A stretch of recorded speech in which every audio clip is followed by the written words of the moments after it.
벤 로스터 기준으로 일단 어떤 용량의 로스터를 사용하시던지 예열 시간은 기본은 60분입니다. 그 다음에 봐야 되는 게 로스팅 시간인데, 그 풀배치, 본인이 보유하고 있는 로스터에 투입할 수 있는 생두의 최대 용량을 집어넣었을 때 우리가 일반적으로 1차 팝을 다 진행을 하고 조금 더 있다 배출을 하면 통상적으로 미디움 로스트라고 얘기를 하거든요. 한 중간 정도 익은 요 정도가 됐다고 가정할 때 로스팅 시간은 대략 11분에서 12분대입니다. 그러면 일단 기본적으로 언더, 덜 익거나 오버, 더 익은 그런 커피는 나오지 않습니다. 투입 온도와 화력은 일단은 예열 60분 하고요. 그 다음에 적당한, 이때 찍으세요. 일단 적당하게 한번 값을 대입해보고 그 다음에 전체 로스팅 시간을 일단 봅니다. 로스팅 시간이 너무 짧았다라고 하면은 투입 온도나 아니면 화력을 좀 낮춰야 되겠죠. 로스팅 시간이 제가 말씀드린 것보다 좀 많이 길었어요. 한 13분을 넘어가서 13분, 14분 이렇게 나왔어. 그러면 투입 온도랑 화력을 높게 해주는 겁니다. 너무나 당연한 거 아니야 라고 생각하실 수 있겠지만은, 근데 이 당연한 거를 이걸 생각을 안 하세요. 이런 방식으로 대략 12분 정도 로스팅을 했어요. 원두의 모양과 색도 좋고 그라인더로 분쇄하기 전에 나타나는 향기도 커피다워, 향긋해, 괜찮고 그럴싸한 커피를 얻을 수가 있습니다. 모든 조건이 맞았다라고 할 때. 그래서 이 커피를 추출했어요. 우리 아까 얘기했었던 이상한 맛하고 향기 안 나요. 그럼 괜찮은 로스팅 기본 프로파일을 하나 얻은 게 되는 거예요. 그거를 베이스로 삼는 겁니다. 근데 재밌는 건 막상 추출을 하니까 아까 얘기했던 이상한 맛과 향이 나타날 수도 있습니다. 는 심지어 라이트 로스트도 아니야. 아까 제가 알려드린 그 조건은 딱 한 중간 정도 미디움 로스트라 그랬잖아요. 그럼에도 불구하고 덜 익은 것 같은 향과 맛이 나오거나, 또 다른 하나는 약슨 냄새, 풀비린내, 고무탄내, 신새콤한 이런 냄새 없어요. 근데 무맛이야. 커피 하면은 떠오르는 향과 맛이 아예 없는 경우가 하나 튀어나옵니다. 그러면은 대부분들은 열을 더 줘야 되나 싶어가지고 거기서 로스팅 포인트를 좀 더 커피를 더 익혀봅니다. 그래서 이제 미디움 다크 또는 다크 로스트까지 해보죠. 기름이 이렇게 질질 줄줄 흘러나오게끔 강하게 한번 로스팅 해보면 여전히 커피다운 향과 맛은 없습니다. 심심하고 맛과 향이 없고 텅 빈 느낌이에요. 강하게 볶았으니까 먹고 나면은 뒷맛에 탄맛만 납니다. 이러면 대부분 뭘 건드리냐? 프로파일을 건드립니다. 내가 조건은 다 맞췄는데 그놈의 프로파일을 뭔가 잘 못 맞췄구나 하고 이제 또 검색을 하시죠. 네, 그러다가 이제 그 주화 입마에 빠지게 됩니다.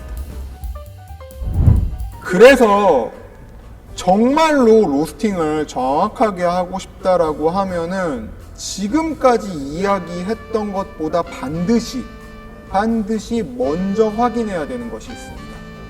그게 뭐냐? 제가 항상 이야기하는 로스터의 기본 환경 세팅 값입니다. 해당 로스터가 설치된 그 공간, 설치 환경에 맞게끔 환경 세팅 값을 정확하게 잡아줘야 됩니다. 바로 드럼 압력하고 드럼 회전수입니다. 자, 드럼 압력은 쉽게 풀어서 이야기를 한다라고 하면은 열풍의 속도로 생각을 하시면 돼요. 만약에 압력이 높다 그러면은, 자, 제 손이 생두라고 가정을 할게요. 그러면은 이쪽 손 지금 이렇게 보자기 모양이 열풍인 겁니다. 압력이 높다, 이 열풍의 속도가 빠르다, 되게 빠르게 지나가고 있는 거고요. 그 다음에 반대로 압력이 낮다 그러면은 이 열풍 속도가 되게 느리게 지나가고 있는 겁니다. 자, PD님, 여기에 생두가 있고 열풍이 빠르게 지나가는 거랑 그 다음에 느리게 지나가는 거의 차이가 뭐 할 것 같아요? 머리 말리는 거랑 저는 좀 비슷하다라고 봐도 될 것 같아요. 예를 들어가지고 드라이기를 우리 머리를 말리는데 드라이어를 손이 안 보이게 흔들어. 이 머리가 마를까요? 안 마를까요? 좀 천천히 마르겠죠. 천천히 마르죠. 만약에 생두가 있는데 열이 되게 빠른 속도로 지나가. 그러면 잘 안 익어요.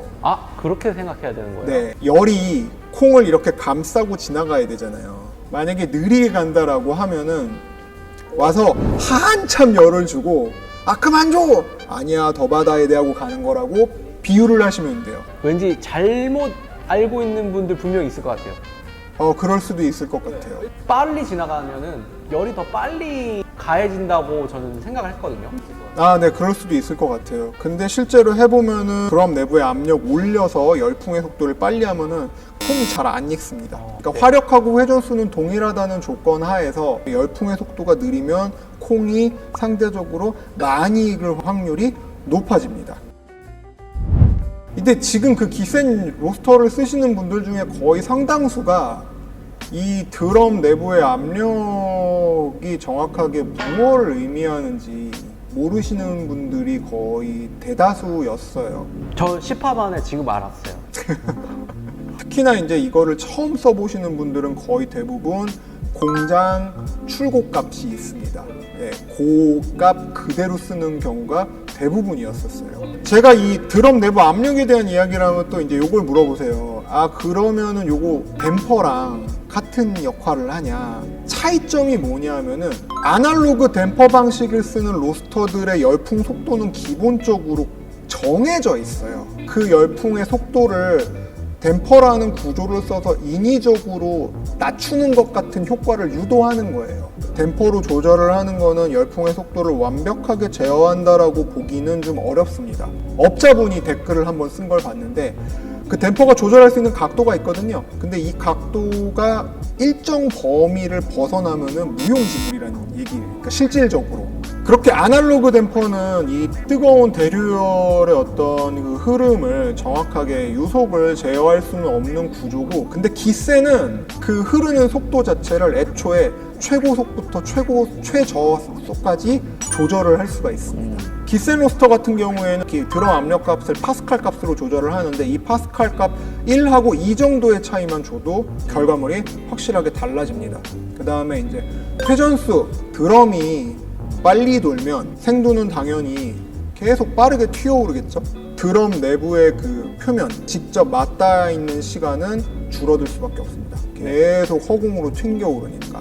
회전수가 빨라지면은 전도열이 상대적으로 줄어들고, 그 다음에 회전수가 느려진다. 천천히 돌아간다. 그러면은 상대적으로 콩이 드럼 내부의 금속 표면에 맞닿을 시간이 좀 길어지겠죠. 네. 그러니까 이거는 그럼 전도열이 이제 증가한다. 기본 환경 세팅값, 드럼의 회전수랑 그 다음에 드럼 내부의 압력, 화력, 3박자가 맞아 떨어져야지 기본적으로 커피가 정확하게 익느냐 그렇지 못하느냐를 결정을 하게 됩니다. 자, 그럼 이거 어떻게 판단하냐? 아까 제가 말씀드렸죠. 일단